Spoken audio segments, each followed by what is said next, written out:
himself from getting any points in that race. And like, I don't know if I've seen him make a mistake like that.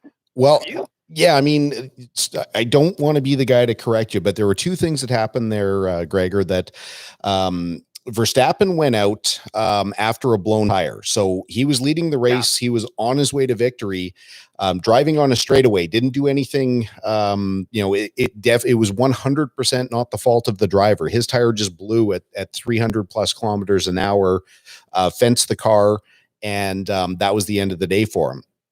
Then, later on, they red flagged the race, forced all the teams came back to the pits, which in Formula One, it still doesn't make a lot of sense to me, because when they, like in other conventional forms of racing, IndyCar, NASCAR, when you get red flagged, you're not allowed to touch the car. In Formula One, you can change the tires, you can fix the car, you can put different bodywork on, you can do all kinds of things under a red flag, which is kind of counterintuitive to, to my way of thinking. But they red flagged, they made all the changes to the cars, went back out, and then for Hamilton and the Mercedes team, they have a feature on their car, and most F1 teams have stuff like this, but they have what's called brake magic. And what brake magic is a setting on the car. So there's the teams rely on what's called brake bias. So what the brake bias is basically the amount of the percentage of brake that you split between the front tires and the rear tires. Generally speaking, an F1 car will run between about 58 to 65% front brakes, depending on what the car is and the comfort level of the driver. But when they do a warm-up phase, which is what these guys had to do, they came out of the pits and they really try hard to get their front tires warmed up. Mercedes has this brake magic setting, which overrides the default brake bias, the maximum default settings. They'll go up to like 80, 85, 90% front brakes to allow, in the braking zones, when you're expecting it and that's what the case is, you lift off the throttle early, you spend a lot of time on the brakes in a straight line, but that the front brakes are going to be the things to lock up, and you're accelerating gradually and then stopping fairly aggressively, but you expect it. Get all that heat in the front tires. On the restart, Hamilton had, one of the best starts of his career, launches the car, was able to not only catch, but get ahead of Perez.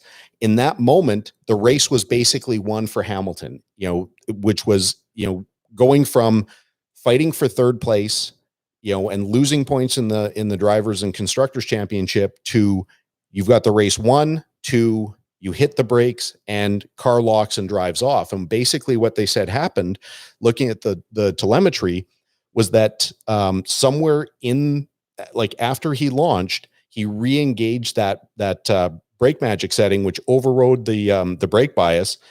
When the car gets up to speed and all you have is front brakes, you don't have enough braking to slow the car down, and that's how you go from third to first, and then you're way out of the points, which obviously was less than ideal for these guys. At the end of the day, Sergio Perez gets the victory. Are you seeing him? He's taking advantage of some of these miscues that other people are having over the course of their races. Racing is full of cliches, and to finish first, you must first finish is one of the most overused ones. But he really didn't put a wheel wrong all weekend. I'm not a big fan of Red Bull, but I really love Perez. As he's known as Checo.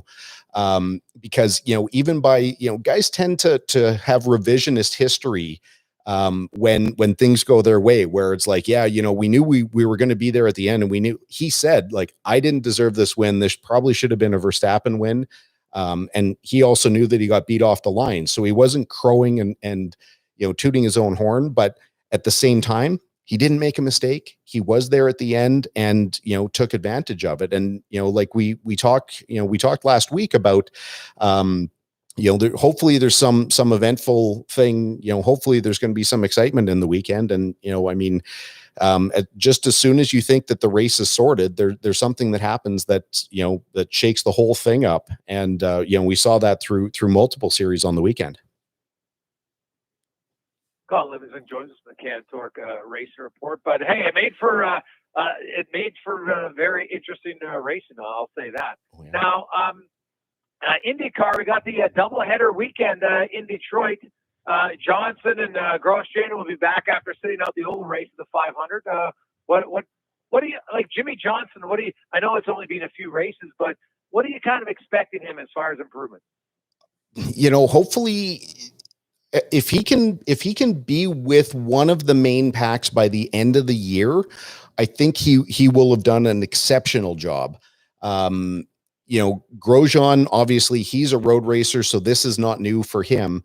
But yeah, I mean, Johnson is putting the time in and he's working his backside off. I mean, they had more tests over the last 2 weeks, trying to get him more time, trying to get him, more data feedback.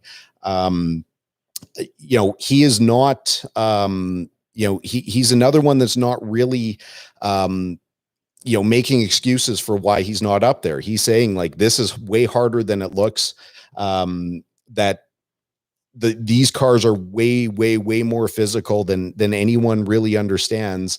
And, and you have to face the fact that the guys that are in the series are excellent drivers.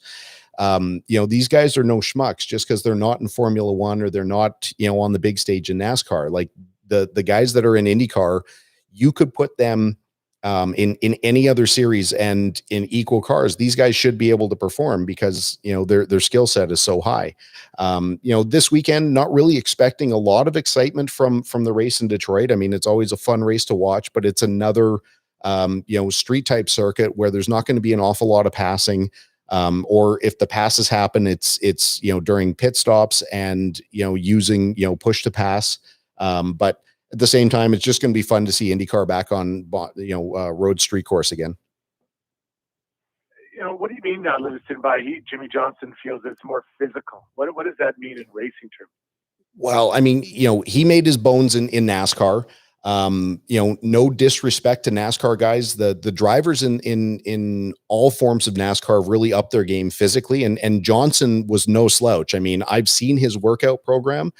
You could put him in a marathon tomorrow and he'll finish competitively. He'll do Ironman. Like he's in great shape, but the amount of strength it takes to drive a stock car is nothing like what it takes to drive an open wheel car. They're different animals. Stock car is pretty consistent for the load that it puts on the body. You get a little bit more lateral G loading when you get in a corner than on a straightaway. There's not a lot of big braking zones. And even when these guys race on road courses, these cars are so damned heavy, they don't stop aggressively. Like, one of these days, if I ever get the chance, I'll put you guys in our 2-seat stock car. We could go around, Castro Motor Speedway, and it's a pretty good ride, and it opens your eyes up a little bit, but it's not going to knock you around too much, and you're not going to walk away feeling like you really got beat up.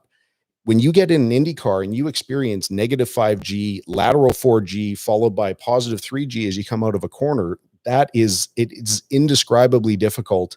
And the IndyCar doesn't have power steering. So everything you do is driver input, where, stock cars have power steering. And again, I'm not saying a stock car is easy to drive, but it's just not as physical. The big challenge with a stock car is putting up with the heat. Yeah, well, that's interesting. The heat for a lot of people, I think mentally more than anything, physically would be a huge challenge for that.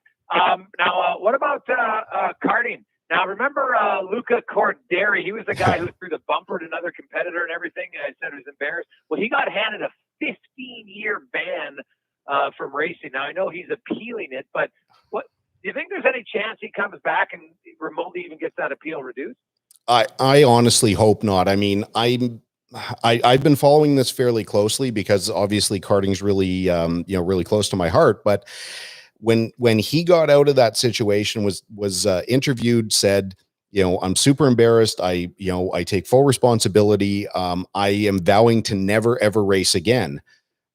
It took the FIA, the FIA karting side this long to actually implement the penalty, and all of a sudden it's a 15-year ban, which means he could come back within his lifetime, and now he's saying he wants to appeal it. So I'm not really understanding what the rationale is from, I'll never race again to, yeah, I think 15 years is too long.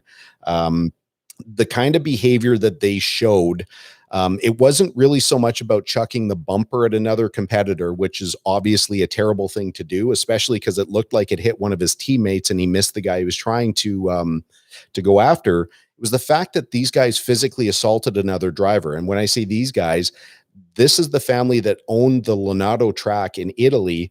And it was this Luca Corberi and his father that physically assaulted a child. I call him a child. This guy was the other driver wasn't 5 feet tall.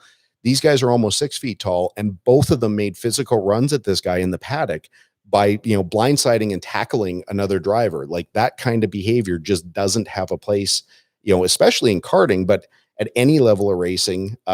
So yeah, I don't know. Hopefully the FIA stands their ground, and this guy gets, made an example of, because again, really no place, for that. We have officials for a reason. Let them do their job, and you don't need to be judge, jury, and executioner. Yeah, no, totally fair. And what about the local karting scene? You guys getting back on track? We don't have the green light yet, but now that we've got phase 2, I think if everything goes to plan, we should be racing by next week. So that'll be good to really start, figuring out what these new karts have to offer, and whether the old body is going to be ready to perform for another year. Yeah, well, keep doing your barbell squats, and then you'll be in there. Yeah. You're welcome to join anytime, man. You love to chat the chat, but we can go side by side in the gym anytime you want. I'd love some company. Whoa. Hey, dude, that's no problem. I get it. I wasn't chirping you. I was actually complimenting you on doing it. Oh, not this time, but there's been chirps in the past. Not necessarily certain about the slow motion video. I think that might be a little bit too much. Like, you're not doing like a song intro. Just keep it at normal speed here. Yeah, you can talk to Antonio. He just happened to flip the wrong setting. That was not done by design. Awesome. Thanks, Colin. Have yourself a good one. We'll talk to you next week. Yeah, thanks a lot, guys. That's a Colin Livingston in the Racing Report. Thank you, sir. Of course.